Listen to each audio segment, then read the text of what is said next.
Hi friends, Jayalakshmi wellness coach. இன்னைக்கு என்ன topic பத்தி பார்க்க போறோம் அப்படின்னு பாக்குறீங்களா? சாப்பிடுறதுக்கான சிறந்த நேரம். நம்ம சாப்பிடுறது எவ்வளவு முக்கியமோ அதை விட சாப்பிடக்கூடிய டைம் அப்படிங்கிறது ரொம்பவே முக்கியங்க. இன்னைக்கு அதை பத்தி தான் உங்க கூட ஷேர் பண்ண வந்திருக்கேன். நம்மளோட காலை உணவு அப்படிங்கிறது எப்பவுமே 7 மணில இருந்து 9 மணிக்குள்ள கம்ப்ளீட் பண்ற பழக்கத்துல வச்சுக்கணும், ரொம்ப ஹெல்தி.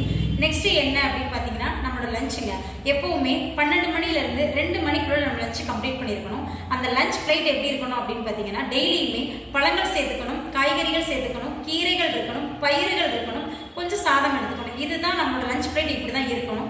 நெக்ஸ்ட் என்ன அதே மாதிரி பாத்தீங்க அப்படின்னா நம்ம காலை சாப்பிட்ற சாப்பாட்டுக்கும் மதிய சாப்பிட்ற சாப்பாட்டுக்கும் இடையில ஒரு 4 மணி நேரத்துல இருந்து 5 மணி நேரமாவது கம்பல்சரி கேப் இருக்கணுங்க.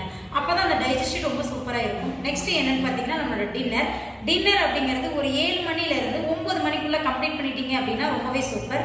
அதே மாதிரி நம்ம தூங்குறதுக்கு ஒரு 3 மணி நேரத்துக்கு முன்னாடியே நம்மளோட நைட் டின்னர் முடிச்சிட்டோம் அப்படின்னா ரொம்ப பெஸ்ட்டுங்க.